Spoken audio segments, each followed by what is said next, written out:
దేవునికి మహిమ కలుగును గాక.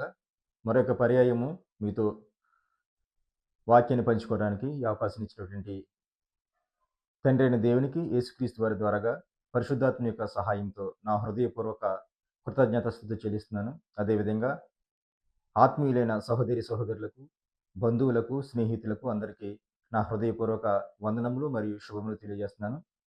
ఈ సమయంలో దేవుని యొక్క పరిశుద్ధ గ్రంథమైన బైబిల్ నుంచి ఒక మాటను మనం ఆలోచన చేద్దాం. విమోచన అన్న మాటను మనం ఆలోచన చేద్దాం.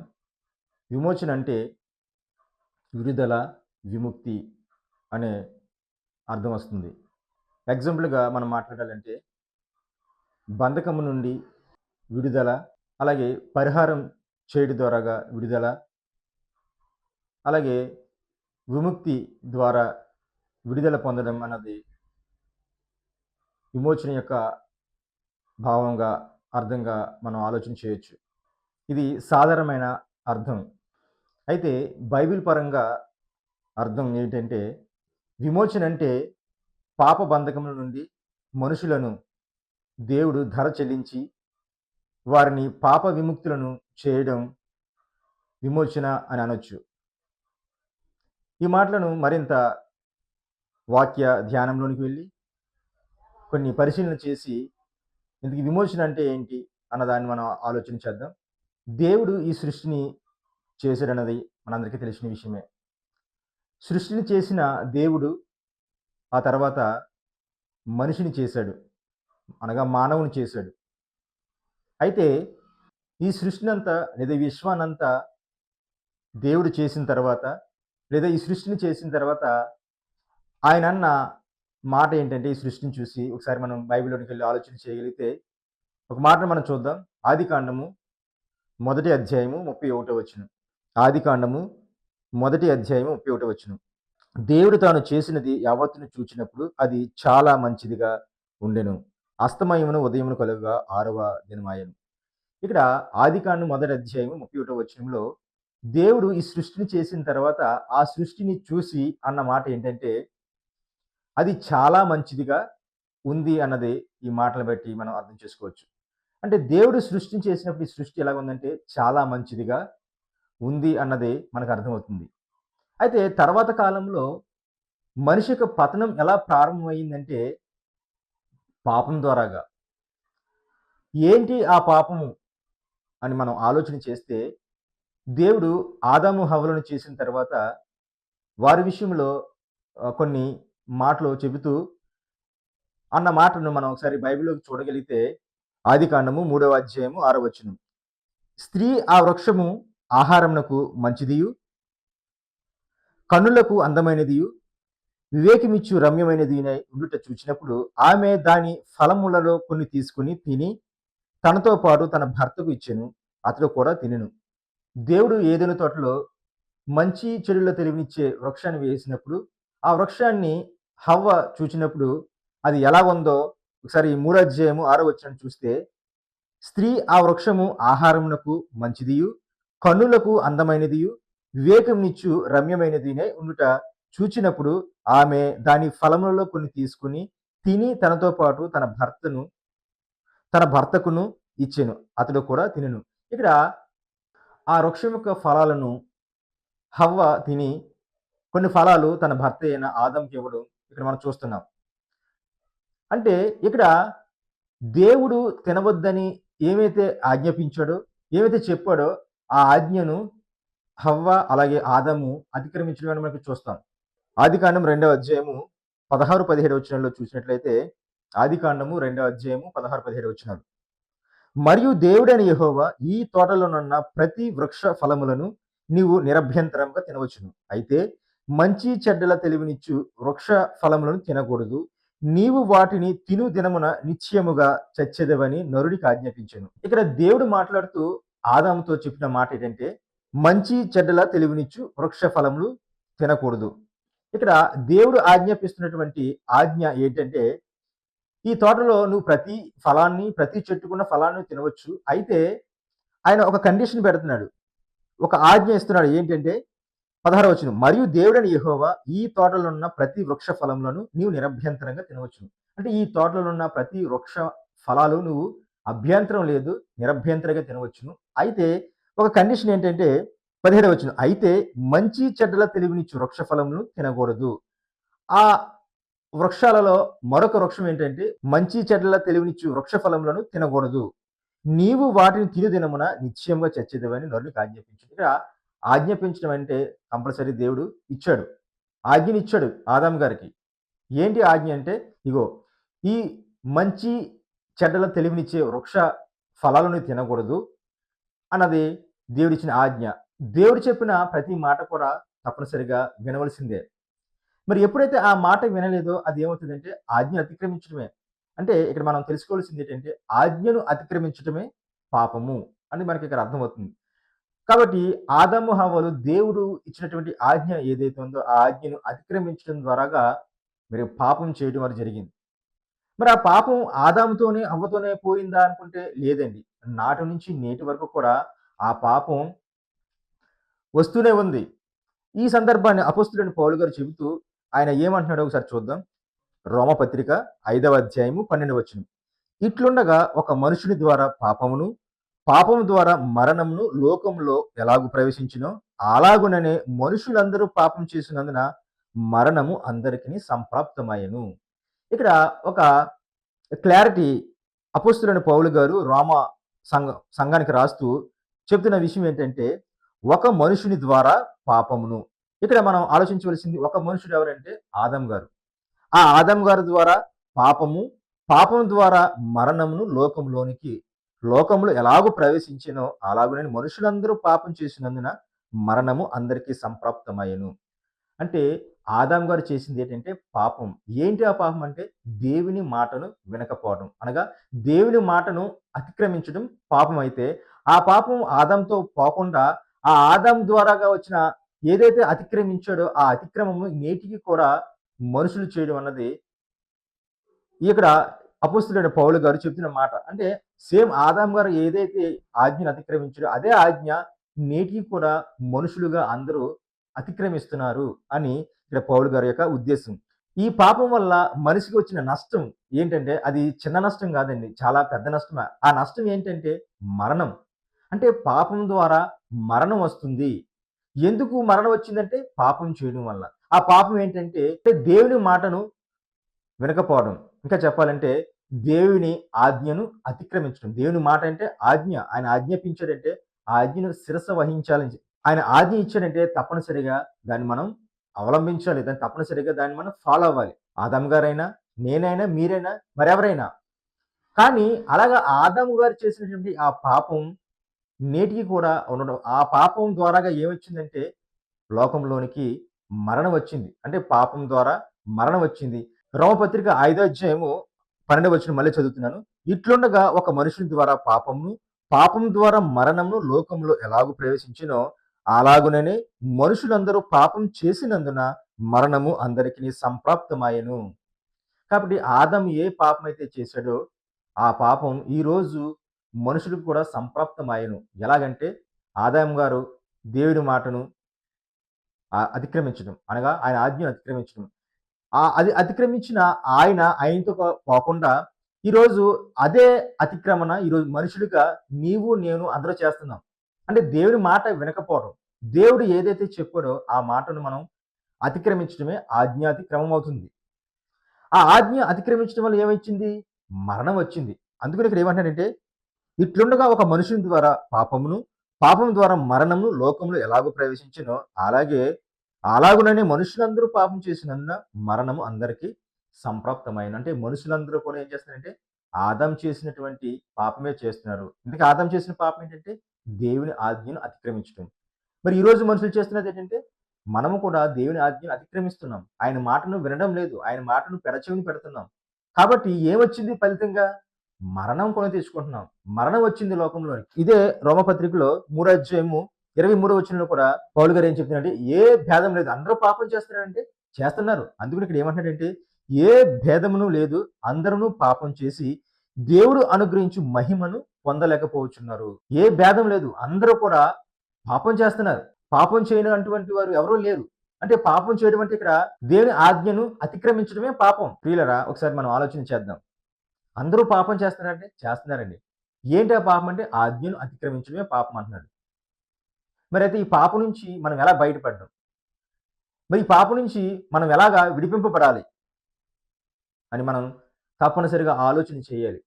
ఎందుకంటే పాపంలో ఉండి చనిపోతే మనము నిత్య నరకానికి వెళ్ళిపోయే ప్రమాదం ఉంది. ఆ ప్రమాదం నోటి మాటతో చెప్తే అర్థం కాదు గానీ, బైబిల్‌లో కొన్ని కొన్ని మాటలు మనం ఆలోచన చేస్తుంటే అది ఎంత భయంకరంగా ఉంటుందో మనం ఆలోచన చేయొచ్చు. ఏంటంటే, నరకమున వారి పురుగు చావదు, అగ్ని ఆరదు. నరకంలో ఆత్మ వేదన పడుతుంది, బాధపడుతుందని ఎన్నో వచనాలు బైబిల్‌లో మనం చూడగలం. మరి అందరూ పాపం చేస్తున్నారంటే చేస్తున్నారు. అందరూ పాపం చేశారు. ఇందులో అనుమానమే లేదు. మరైతే పాపం చేసిన మనుషులను రక్షించడం ఎలా అన్నదే మన ముందున్న ప్రశ్న. అందరూ పాపం చేశారు. పాపం చేయనటువంటి వారు ఎవరు లేరు. అందరూ పాపం చేశారు. అయితే మనం ఆలోచించవలసిందేంటంటే, మరి ఆ పాప విముక్తులు పొందాలంటే ఎలా? అనగా విమోచన ఎలా దొరుకుతుంది? లేదా విమోచన ఎలా కలుగుతుందన్నది మనం ఆలోచన చేయాలి. ఇప్పుడు మనం ఆలోచించే మాట కూడా విమోచన కోసం మాట్లాడుతున్నాం. లోకంలో ఉన్నటువంటి మాట ఏంటంటే, డబ్బుంటే కొండ మీద కోతైనా దిగొస్తదంటారు. మరి డబ్బుంటే దేనైనా సాధించొచ్చు. లేదా దేనైనా చేయొచ్చు అన్నది ఆ ఇంటెన్షన్ అయ్యుండొచ్చు. ఆ మాట యొక్క ఉద్దేశ్యం అయ్యుండొచ్చు. అయితే ప్రాణాన్ని మరి తీసుకురాగలమా? లేదా ప్రాణాన్ని మనం చేయగలమా? లేదా ప్రాణాన్ని మనం పుట్టించగలమా? ఒక మాట ఉంటదండి కీర్తన గ్రంథంలో. ఒకసారి ఆ మాటను చూద్దాం. విమోచన కోసం ఒక మాట మనం బైబిల్‌లో చూడగలిగితే కీర్తన గ్రంథం 49వ కీర్తన 6వ వచనాన్ని మనం చూద్దాం. తమ ఆస్తియే ప్రాపకమని నమ్మి తమ ధన విస్తారతను బట్టి పొగడుకొని వారికి నేనెలా భయపడవలెను? ఎవడును ఏ విధము చేతనైనను తన సహోదరుని విమోచించలేడు. ఎవడును ఏ విధము చేతనైనను తన సహోదరుని విమోచింపలేడు. వాడు కుళ్ళు చూడక నిత్యము బ్రతికినట్లు వాని నిమిత్తము దేవుని సన్నిధిని ప్రాయశ్చిత్తం చేయగలవాడు ఎవడునూ లేడు. వారి ప్రాణ విమోచన ధనము బహు గొప్పది. అది ఎన్నటికిని తీరక అట్లుండవలసిందే. ఇక్కడ ఈ కీర్తన రాసినటువంటి కోరాహు కుమారులు రాస్తున్నారు 49వ కీర్తన. నిజంగా వీళ్ళు ఎంత లోతుగా ఆలోచిస్తున్నారంటే, విమోచనం అన్నది ఒక మనిషి ప్రాణ విమోచన అన్నది అది డబ్బుతో వచ్చేది కాదు. డబ్బు పెట్టి దాన్ని తిరిగి తీసుకునేది కాదు అన్నదే ఈ మాటల యొక్క ఇంటెన్షన్ అన్నమాట. ఈ యొక్క కోరహ కుమారుల యొక్క ఉద్దేశం. అందుకే ఏమంటాడంటే 6వ వచనంలో 49వ కీర్తన 6వ వచనం ఏమంటాడంటే తమ ఆస్తియే ప్రాపకమని నమ్మి. అంటే తమ ఆస్తియే ప్రాపకం. అంటే ప్రాపకం అంటే ఆధారం. అంటే నా ఆస్తి నా ఆధారం అని ఇక్కడ భావం వస్తుందన్నమాట. ఆ యొక్క ఆధారం ఏంటంటే నా ఆస్తి లేదా నా సంపద అని వీళ్ళు ఏంటంటే నమ్మి తమ ధన విస్తారతను బట్టి పొగడుకొని వారికి నేను ఎలా భయపడవలెను? అంటే ధనం ఎంత అలా ఉందంటే విస్తారంగా ఉంది. ఆ విస్తారతను బట్టి వాళ్ళు ఏం చేస్తున్నారు పొగుడుతున్నారు. పొగుడుకుంటున్నారన్నమాట. అలాంటి వారిని చూసి నేను ఎందుకు భయపడాలి? అన్నది కోరహ కుమారుల యొక్క ఇంటెన్షన్. ఇంకా ఏం చెప్తాడంటే 7వ వచనం. ఎవడును ఏ విధము చేతనైనను తన సహోదరుని విమోచింపలేడు. వాడు కుళ్ళు చూడక నిత్యము బ్రతుకున్నట్లు వాని నిమిత్తము దేవుని సన్నిధిని ప్రాయశ్చిత్తం చేయగలవాడు ఎవడును లేడు. ఎందుకు లేడంటే వారి ప్రాణ విమోచన ధనము బహు గొప్పది. అంటే వారి ప్రాణ విమోచన అంటే వాళ్ళ ప్రాణాన్ని విమోచింపబడాలంటే ఎవరు ప్రాణాన్ని విడుదల కలగాలంటే లేదా విముక్తి కలగాలంటే అది ఆ ధర ఎలాంటిదంటే ఆ ధర బహు వారి ప్రాణ విమోచన ధనము బహు గొప్పది అంటున్నాడు. అది ఎన్నటికీ తీరక అట్లుండవలసిందే. ఇక్కడ ఏం చెప్తున్నాడంటే 49 6వ వచనంలో తమ ఆస్తియే ప్రాపకమని నమ్మి తమ ధన విస్తారతను బట్టి పొగడుకొని వారికి నేను ఎలా భయపడవలను? ఎవడును ఏ విధము చేతనైనను తన సహోదరుని విమోచింపలేడు. ఎవడును ఏ విధము చేతనైనను తన సహోదరుని విమోచింపలేడు. అనగా డబ్బుతో ప్రాణాన్ని విడిపించడం అన్నది ఎవరి తరము కాదు అన్నది ఇక్కడ భక్తుని యొక్క ఇంటెన్షన్. ఎవడును ఏ విధము చేతనైనను తమ సహోదరుని విమోచింపలేడు. అంటే విడిపించలేడు. దేని నుంచి? ఒకవేళ డబ్బుతో ప్రాణాన్ని విడిపించగలమా? ఫర్ ఎగ్జాంపుల్‌గా మనం ఆలోచన చేస్తే, ఎవరికైనా ప్రమాదం జరిగి ప్రాణాపాయ స్థితిలో ఉంటే, ఆపరేషన్ చేయవలసొస్తే ఆపరేషన్ చేస్తారు డాక్టర్లు. డాక్టర్స్ ఆపరేషన్ చేసిన తర్వాత వారు బయటకొచ్చి చెప్పేదేంటంటే, "ఆపరేషన్ అయితే చేశాం. అంతా ఆ భగవంతుడు దయ" అని వాళ్ళు కూడా చేతులెత్తేస్తారు. ఎందుకంటే, వాళ్ళు ఎంతవరకు చేయగలరో అంతవరకునే చేస్తారు. ఆ తర్వాత అంతా ఆ దేవుని దయ. అంటే వాళ్ళు కూడా దేవుడి మీద ఆధారపడతారు. ఎందుకంటే, ప్రాణాన్ని ఇచ్చేది దేవుడు. ప్రాణాన్ని నిలబెట్టేది దేవుడు. ప్రాణాన్ని కూడా ఆయన చేతిలో ఉంది కాబట్టి, ఆయన ఎప్పుడు ప్రాణాన్ని తీసివేయాలో, ఎప్పుడు ఉంచాలన్నది అది దేవుని చేతిలో ఉంది. మనుషుల చేతిలో లేదు. ఈవెన్ డాక్టర్స్ చేతిలో కూడా లేదు. కొంతవరకు వారు మెరుగైన వైద్యం చేస్తే, అది దేవుని దయ ఉంటే ఆ యొక్క పేషెంట్ పట్ల బ్రతికే అవకాశం ఉంటది. అది అది దేవుడికే తెలుసును. అది దేవుడే చేయాలి. డాక్టర్స్ నిమిత్తులు మాత్రమే. కనుక ప్రాణ విమోచనం అన్నది ఎవరు చేయలేరు. ప్రాణాన్ని విడిపించడం అన్నది అది ఎవరి తరము కాదు అన్నది ఈ మాటలు బట్టి మనం అర్థం చేసుకోవచ్చు. కనుక ఈ యొక్క విమోచన అన్నది తప్పనిసరిగా మనం తెలుసుకోవాలి. ఈ మాటలు విన్న తర్వాత ఇంతకీ విమోచన ఎలా జరుగుతుంది? లేదా విమోచన ఎలా కలుగుతుంది? అనే ఆలోచన చేస్తే అది కేవలం దేవుని వల్ల మాత్రమే దొరుకుతుంది. దేవుని వలన మాత్రమే కలుగుతుంది విమోచన అన్నది. ఎలా? అంటే యేసుక్రీస్తు వారి యొక్క రక్తం ద్వారా మాత్రమే. యేసుక్రీస్తు వారి యొక్క రక్తం ద్వారా మాత్రమే విమోచన జరుగుతుంది అన్నది తప్పనిసరిగా మనం గ్రహించాలి. యేసుక్రీస్తు వారి యొక్క రక్తం వలననే మనకి విమోచన దొరుకుతుందన్నది ఒక మాటను మనం చూద్దాం. ఎఫెసీయులకు రాసిన పత్రిక మొదటి అధ్యాయము 7వ వచనం. దేవుని కృప మహదైశ్వర్యమును బట్టి ఆ ప్రియుని యందు ఆయన రక్తం వలన మనకు విమోచనము అనగా మన అపరాధములకు క్షమాపణ మనకు కలిగి ఉన్నది. ఇక్కడ అపోస్తలుడైన పౌలు గారు ఎఫెసీయులకు రాస్తూ ఏమంటాడంటే 7వ వచనంలో, మొదటి అధ్యాయం 7వ వచనం. దేవుని కృప మహదైశ్వర్యం, దేవుని కృపా మహదైశ్వర్యమును బట్టి ఆ ప్రియుని యందు ఆయన రక్తం వలన మనకు విమోచనము అనగా మన అపరాధములకు క్షమాపణ కలిగి ఉన్నది. అంటే మనకి విమోచన ఎలా దొరుకుతుందంటే యేసుక్రీస్తు వారు రక్తం వలన అన్నది ఇక్కడ స్పష్టంగా పౌలు గారు చెప్తున్నారనమాట. ఆయన రక్తం వలన మనకు విమోచనము. అంటే యేసుక్రీస్తు వారి యొక్క రక్తం వలనే మనకి విమోచింపబడతాం అన్నది అంటే ఏంటి? దేని నుంచి విమోచన అంటే పాప విమోచన అండి. అంటే దేని నుంచి విడుదల? దేని నుంచి విముక్తి అంటే పాపం నుంచి. ఇక్కడ అదే అంటున్నాడు. అనగా మన అపరాధములకు క్షమాపణ మనకు కలిగి ఉన్నది. అంటే విమోచన అంటే ఏంటంటే మన అపరాధాలకు క్షమాపణ మనకు కలుగుతుంది అన్నది ఈ మాటల యొక్క అర్థం అన్నమాట. కాబట్టి కేవలం యేసుక్రీస్తు వారి యొక్క రక్తం వలననే మనిషికి పాప క్షమాపణ కలుగుతుంది. పాప విమోచన కలుగుతుందన్నది ఈ మాటలు బట్టి మనం అర్థం చేసుకోవచ్చు. నిజంగా ఈ మాటలను బట్టి మనం ఆలోచన చేస్తే యేసుక్రీస్తు వారు ముందే మాట్లాడడం జరిగిందండి. ఒకసారి ఆ మాటలు కూడా చూద్దాం. మార్కు సువార్త 10వ అధ్యాయం 45వ వచనం. మార్కు సువార్త 10వ అధ్యాయం 45వ వచనం. మనుష్య కుమారుడు పరిచారం చేయించుకున్నటకు రాలేదు గాని పరిచారం చేయుటకును అనేకులకు ప్రతిగా విమోచన క్రయధనముగా తన ప్రాణం ఇచ్చుటకును వచ్చెను.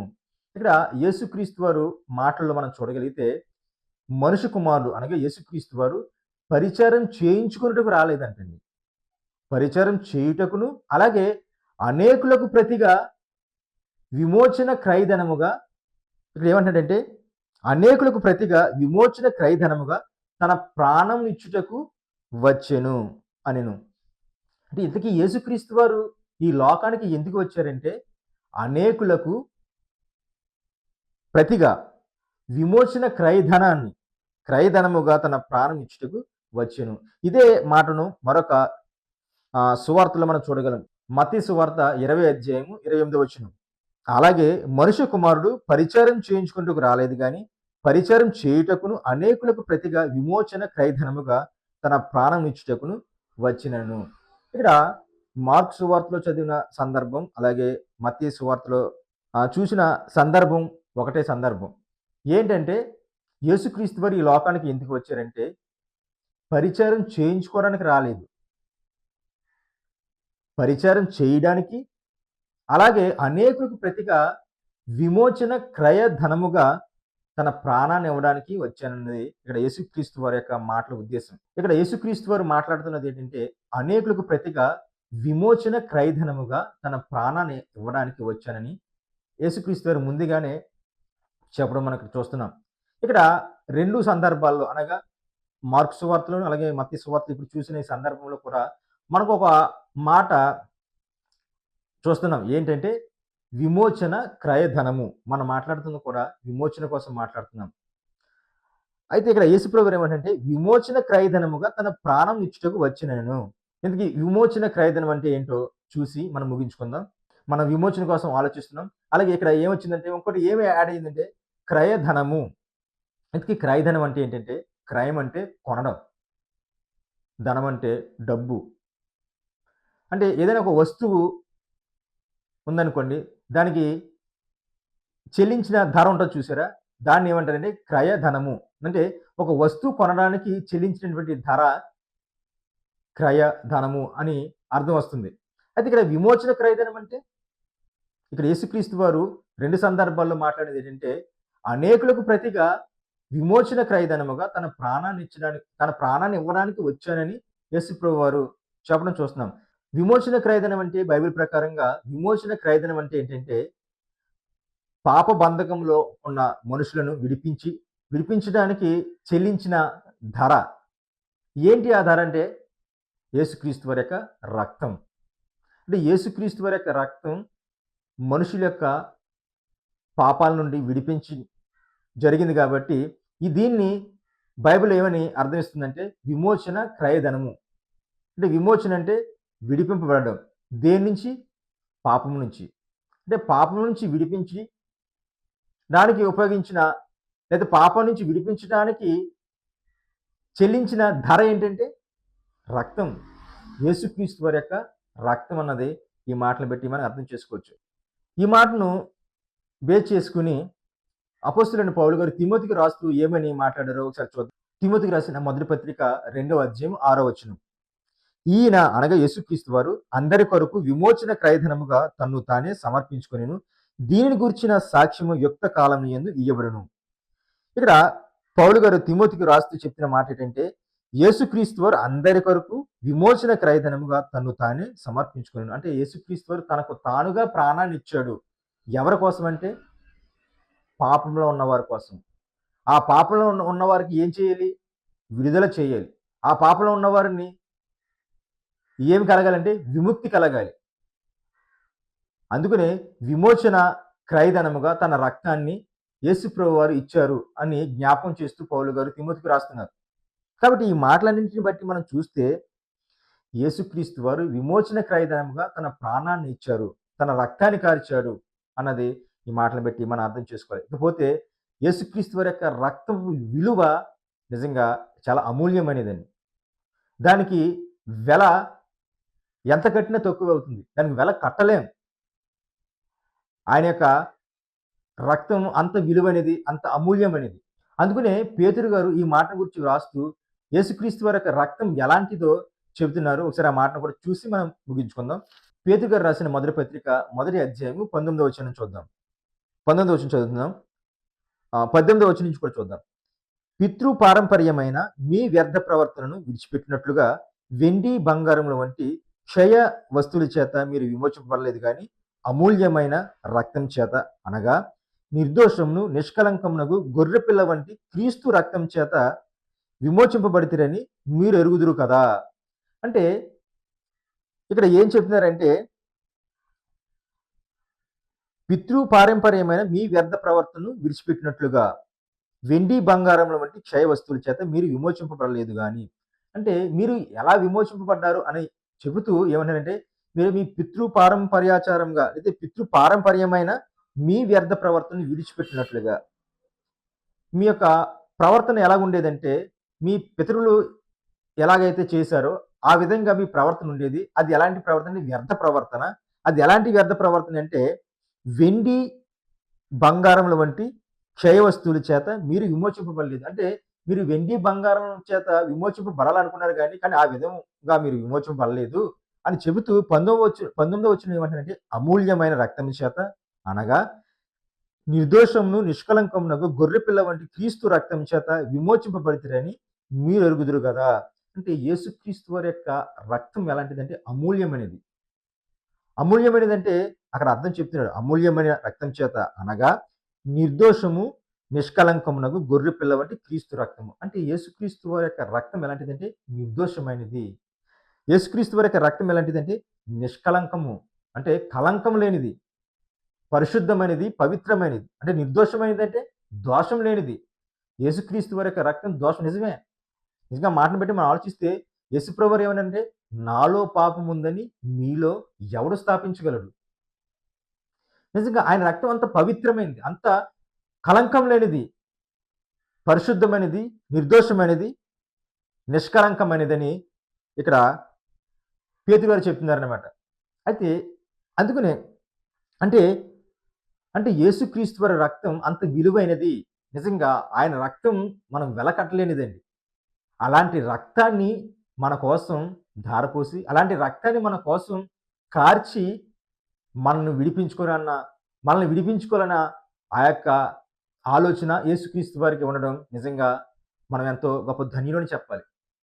నిజంగా యేసుక్రీస్తు వారి యొక్క రక్తం మనల్ని పాప విముక్తులు చేస్తుంది, విమోచిస్తుంది.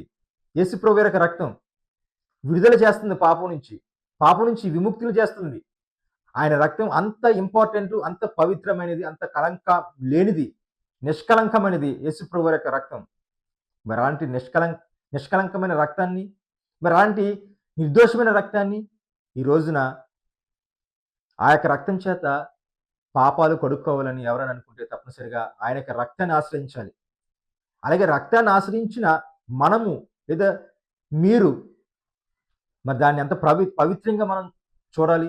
దాని పవిత్రతను మనం అర్థం చేసుకుని యేసుక్రీస్తు వారి యొక్క నిర్దోషమైన రక్తము, అలాగే యేసుక్రీస్తు వారి యొక్క నిష్కళంకమైన ఈ యొక్క రక్తాన్ని కోసం మనం ఆలోచన చేస్తే మరి ఆయన కోసం మనం చెప్పకుండా ఉండలేము. ఆయన కోసం మనం మాట్లాడకుండా ఉండలేమండి. అంత ఇంపార్టెంట్ యేసుక్రీస్తు వారి యొక్క రక్తం. అంటే యేసుక్రీస్తు వారి యొక్క రక్తం అంత ఇంపార్టెంట్ ప్రతి ఒక్కరికి. అనగా రక్షింపబడిన మనకు కానీ, అలాగే రక్షింపబడబోతున్న వారికి కానీ యేసుక్రీస్తు వారి యొక్క రక్తం చాలా ఇంపార్టెంట్. నిజంగా ఆయన రక్తం ద్వారాగానే విమోచన కలుగుతుంది, పాప విమోచన కలుగుతుంది. అందుకనే విమోచన క్రయధనముగా తన్ను తానే సమర్పించుకున్నాడని ఉంటుంది. అంటే విమోచన క్రయధనముగా తన ప్రాణాన్ని ఇవ్వడానికి యేసుప్రభు వారు వచ్చారన్నది మనం సువార్తలో చూసాం. అంటే యేసుక్రీస్తు వారి యొక్క రక్తం ఏంటంటే విమోచన క్రయధనం. అంటే మన కోసం తన రక్తాన్ని చెల్లించాడు ఒక ధరగా. విమోచన క్రయధనము అంటే ఒక విధంగా ఇంకా మనం బాగా అర్థం చేసుకోవాలంటే మనల్ని ఏం చేశాడంటే కొన్నాడండి. మనల్ని కొన్నాడు ఎలాగా? తన రక్తం ద్వారాగా. కాబట్టి మనం ఎవరి సొత్తు అంటే యేసుక్రీస్తు వారి సొత్తు. ఆయన ఏది చెప్తే అది మనం చెయ్యాలి. ఎందుకంటే స్వరక్తం ఇచ్చి సంపాదించిన సంఘము అని ఉంటుంది. యేసుక్రీస్తు వారు తన స్వరక్తాన్ని ఇచ్చి సంఘాన్ని సంపాదించాడు. మనమంతా సంఘం. ఈ సంఘము క్రీస్తుది. ఎందుకంటే ఆయన రక్తాన్ని ఇచ్చి మనల్ని కొన్నాడు. కొన్నాము కాబట్టి తప్పనిసరిగా క్రీస్తుకు దాసులుగా బ్రతకాలి. మనల్ని కొన్నాడు కాబట్టి తన రక్తం ఇచ్చి, నిర్దోషమైన నిష్కళంకమైన రక్తాన్ని ఇచ్చి మనల్ని కొన్నాడు కాబట్టి మనం క్రీస్తుకే దాసులుగా ఉండాలి. క్రీస్తు చెప్పిన మాటల ప్రకారంగానే మనం నడుచుకోవాలి. కాబట్టి యేసుక్రీస్తు వారి యొక్క రక్తం చాలా అత్యవసరం. ఆయన రక్తాన్ని, ఆయన శిలువను ప్రతి ఒక్కరూ ఆశ్రయించవలసిందే. కాబట్టి ఈ మాటలు విన్న మీ అందరూ కూడా ఒకసారి జ్ఞాపకం విమోచనం అంటే విడుదల, అలాగే విముక్తి అని అర్థం వస్తుంది. దేని నుంచి విడుదల అంటే పాప బంధకంలో ఉన్న మనుషులను విడుదల చేయడానికి యేసుక్రీస్తు వారి యొక్క రక్తం అవసరం. ఈ మాటలన్నీ కూడా ఏం సూచిస్తున్నాయంటే యేసుక్రీస్తు వారి యొక్క రక్తం ప్రతి ఒక్కరికి అవసరం. ఎందుకంటే పాపాలను కడగడానికి, పాప విముక్తిని చేయడానికి యేసుక్రీస్తు వారి రక్తం తప్పనిసరి అన్నది ఈ మాటలను బట్టి అర్థం చేసుకోవచ్చు. కాబట్టి విన్న మీరంతా కూడా యేసుక్రీస్తు వారికి మనం దాసులుగా ఉండాలి. యేసుక్రీస్తు వారి రక్తం ఎంత పవిత్రమైనదో, ఎంత నిష్కళంకమైనదో, ఎంత నిర్దోషమైనదో మనం చూసాం పేతురు గారి మాటల్లో. కాబట్టి ఈ యొక్క రక్తం గురించినటువంటి లేదా యేసుక్రీస్తు వారి గురించిన త్యాగం గురించి నేను, నీవు, మనందరం కూడా సమాజానికి తెలియపరచాలి. ఆయన రక్తం ఎంత అవసరమో, పాపం నుంచి విడిపింపబడే వారికి ఆయన రక్తం ఎంత అమూల్యమైనదో మనం చాటి చెప్పాలి సమాజానికి. అలాగా నీవు, నేను మనందరం ఉండాలని మీకు తెలియజేస్తూ ఈ నా మాటలు ముగిస్తున్నాను. చిన్న ప్రార్థన చేసుకుందాం. కృపగల దేవ, దయగల తండ్రి, ఇదిగో 10 నిమిషాలు ప్రభా తండ్రి, మీ మాటలు తండ్రి ఆలోచించాం ప్రభా. తండ్రి, విమోచన అనే మాటను మేము ఆలోచన చేస్తూ, ఇంతకీ విమోచన అంటే ఏంటంటే, మమ్మల్ని తండ్రి పాపం నుంచి విడిపించి పరిశుద్ధులుగా, నిర్దోషులుగా చేయాలన్నది మీ యొక్క ఆలోచన, మీ యొక్క సంకల్పం ప్రభువా. ఆ సంకల్పం మేరకు తండ్రి, మీ కుమారుని ఈ లోకానికి పంపించి, మీ కుమారుని యొక్క రక్తం ద్వారాగా మమ్మలను విమోచింప చేయాలని, ఆయన రక్తమే అందరినీ విమోచిస్తుందని, విడుదల చేస్తుందని, విముక్తి పరుస్తుందని ఇంతవరకు విన్న మాటలను బట్టి తండ్రి మేము అర్థం చేసుకుంటున్నాం. ఈ అర్థం చేసుకున్న ప్రతి మాటను తండ్రి మేము మంచి మనసుతో తండ్రి స్వీకరించి, ఆలోచించి, మీ ఇష్టాన్ని తెలుసుకుని, మీ ఇష్ట ప్రకారంగా ఈ భూమి మీద బ్రతికేవారుగా మాకు మంచి మనస్సును, బుద్ధిని, జ్ఞానం దయచేయండి ప్రభువా. తండ్రి, మీ కుమారుని యొక్క రక్తం ఎంత అమూల్యమైనదో, ఎంత విలువైనదో మీ మాటల్లో తండ్రి అర్థమవుతుంది ప్రభా. కాబట్టి ఇలాంటి అమూల్యమైన రక్తాన్ని, క్రీస్తు రక్తాన్ని ఎవరు నిర్లక్ష్య పెట్టకుండా, ఎవరు త్రోసివేయకుండా మీ మీ కుమారుని యొక్క రక్తాన్ని ఆశ్రయించి, తద్వారాగా పాప విముక్తులు పాప విముక్తులు కలిగే విధంగా ప్రతి ఒక్కరికి కూడా ఈ మాటలు తండ్రి ఆశీర్వాదకరంగా, ఈ మాటలు మేలుకొల్పే విధంగా ఉండడానికి సహాయాన్ని అనుగ్రహించండి, కృప చూపించండి ప్రభా. అలాగే విన్న ప్రతి ఒక్కరిని తండ్రి జ్ఞాపకించుకొని తండ్రి, వారికి తండ్రి ఏమైనా తండ్రి అనారోగ్య సమస్యలు ఉంటే, కుటుంబంలో తండ్రి ఏమైనా తండ్రి సమస్యలు ఉంటే వాటిని నుంచి వారికి విమోచన వారి నుంచి తండ్రి వారిని విడిపించండి ప్రభా. వారిని జ్ఞాపకించుకొని తండ్రి, శరీర బలహీనత ఉంటే తండ్రి వారిని స్వస్థపరచండి ప్రభా, కృప చూపించండి తండ్రి. అలాగే విన్న మాటలు తండ్రి అర్థం చేసుకుని మంచి మనసుతో స్వీకరించి మీ మాటల ప్రకారంగా బ్రతికేవారుగా, మీ మాటల ప్రకారంగా జీవించేవారుగా వారిని బలపరిచి స్థిరపరచమని, అలాగే అల్పుడను అభాగ్యునైన నన్ను జ్ఞాపకించుకోనండి. ఇంతవరకు మాట్లాడిన మాటలో తండ్రి పొరపాట్లు ఏమైనా ఉంటే, తప్పులు ఏముంటే దయచేసి నన్ను క్షమించండి, కనికరించమని, నేను మరింత జాగ్రత్తగా మీ మాటలు తండ్రి తెలుసుకుని, నేర్చుకుని, చదివి అర్థం చేసుకుని జాగ్రత్తగా మాటలు చెప్పడానికి తండ్రి నన్ను బలపరిచి స్థిరపరిచి కృపను అనుగ్రహించమని ఈ ప్రార్థన మీ ప్రియ కుమారుడు మా రక్షకుడైన యేసుక్రీస్తు వారి యొక్క ఉన్నతమైన నామములో సమర్పించున్నాను తండ్రి. ఆమేన్. అందరికీ వందనములండి. ఈ యొక్క వర్తమానం తప్పనిసరిగా అవసరం మరొకరికి అనుకుంటే షేర్ చేయండి. తద్వారాగా వారిని దేవుని చెంతకు నడిపించే వారుగా ఈ యొక్క సువార్త వర్తమానంలో మీరు పాలిభాగస్తులు అయిన వారు అవుతారు. కాబట్టి తప్పనిసరిగా ఈ యొక్క వర్తమానాన్ని మీకు తెలిసిన వారికి షేర్ చేయవలసిందిగా తెలియజేస్తూ నా మాటలు ముగిస్తున్నాను.